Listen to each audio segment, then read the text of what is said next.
അപ്പൊ അദ്ദേഹം ഒറ്റയ്ക്ക് വഴിവെട്ടി വന്ന ഒരാളാണ് നമ്മൾ തീർച്ചയായിട്ടും. അല്ലെങ്കിൽ ഞാൻ എന്റെ പേഴ്സണൽ ഫേവറേറ്റ്സ് നിങ്ങൾ ഈ തരുന്ന മോട്ടിവേഷൻ ഉണ്ടല്ലോ, അതാണ് എന്റെ ജീവിതം പഴയ നിലയിലാക്കിയത്.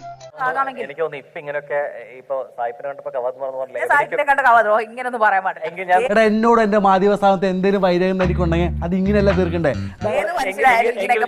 കുറച്ച് വീഡിയോ കാണിക്കട്ടെ. കാണിക്കൂ ധൈര്യമായിട്ട് Rewind the incidents, man. എന്ത് കാണിച്ചിട്ടാണ് ആ ഭീമസേനോട് എല്ലാം കാണിച്ചിരിക്കോ, ഒന്നും ചെയ്യുന്നില്ല. അങ്ങനെയാണ് സംഗതിയുടെ കിടപ്പ്. അപ്പൊ പിന്നെ ജാസ്മിനെ മാത്രം ടാർഗറ്റ് ചെയ്യുന്നത് എന്താണ്? ജാസ്മിൻ എന്ന് പറഞ്ഞാൽ പവർഫുൾ ആയിട്ടുള്ള ഒരു പേര് തന്നെയാണ് BB6-ൽ, അതിലൊരു സംശയവും ഇല്ലാത്ത കാര്യമാണ്. എന്താ ചിരിക്കുന്നത്? അല്ല, നിന്റെ തമാശ എനിക്ക് ഇഷ്ടായി. ഞാൻ സീരിയസ് ആയിട്ട് തന്നെ പറഞ്ഞു. അതെ, അതാ എനിക്ക് ചിരി വന്നത്. വലിയ എന്താണ് സുഭാഷിതം എന്ന രീതിയിലാണല്ലോ ആൾക്കാർ പറയുന്നത്. അയാൾ ഭയങ്കര മോട്ടിവേഷൻ ആണ്. ജീവിക്കുന്നതേ പേരിലൂരുകാരുടെ ഇടനെഞ്ചല. അവിടെ എനിക്ക് പ്രചാരണത്തിന്റെ ആവശ്യമൊന്നുമില്ല. വളരെ ഫോർ എക്സാമ്പിൾ ആണെങ്കിൽ ജാസ്മിനൊക്കെ കഴിവുള്ളവരാ.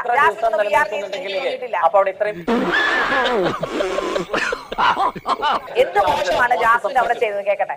എങ്കിൽ കൃത്യമായിട്ട് ഈ ചായയിൽ ഈ തുമ്മണതും തുപ്പി കൊടുക്കുന്നതും മോശം കാര്യം.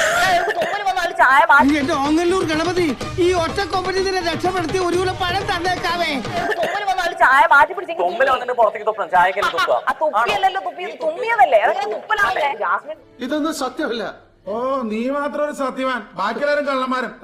ജാസ്മിൻ അത്രയുള്ള ജനപ്രീതി ഇല്ല. ജാസ്മിൻ അത്രയുള്ള ജനപ്രീതി എപ്പോഴും ഇങ്ങനെ പറഞ്ഞു നടന്നതുകൊണ്ടായില്ല, അതിനുള്ള വഴിയൂടെ ആലോചിക്കണം. ഈ ഏറ്റവും ഇത്രയും സീസണിൽ ഏറ്റവും ഡിസർവിംഗ് ആയിട്ടുള്ള ലേഡി വിന്നർ ജാസ്മിൻ ആണെന്ന് തന്നെ പറയേണ്ടി വരും. എന്ത് ഭ്രാന്താണ് ഇയാള് പറയുന്നത്? ലീന പറഞ്ഞത് ഈ അസുഖത്തിന്റെ പേര് ജിംനേഷ്യം. ഒരു ടിഷ്യൂ തരട്ടെ. ടിഷ്യൂ ഒന്നും വേണ്ട. വേർക്കുന്നുണ്ട്.